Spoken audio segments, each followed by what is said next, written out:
ఒక ప్రశ్న అడుగుతాను. ఇన్ని కోట్ల మంది ఉన్న దేశంలో ఒక కుటుంబం చనిపోవాలని నిర్ణయించుకున్నప్పుడు వారిని ఆపడానికి ఒక్క మనిషి కూడా ఎందుకు కనిపించలేదు?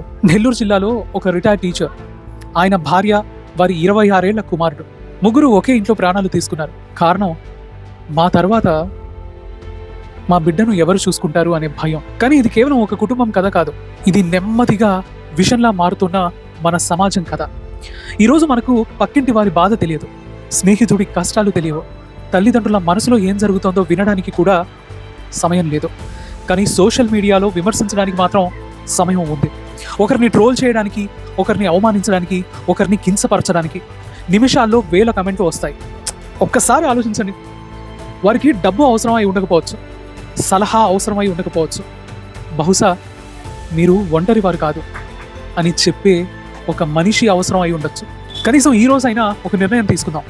మన చుట్టూ ఉన్న వారిని జడ్జి చేయడం కంటే వారి మాట వినడం మొదలు పెడతాం. ఎందుకంటే ఒక మంచి మాట, ఒక ఫోన్ కాల్, ఒక పలకరింపు కొన్నిసార్లు ఒక ప్రాణాన్ని కాపాడగలం. ఈ మాటతో మీరు ఏకీభవిస్తే ఈ వీడియోను షేర్ చేయండి.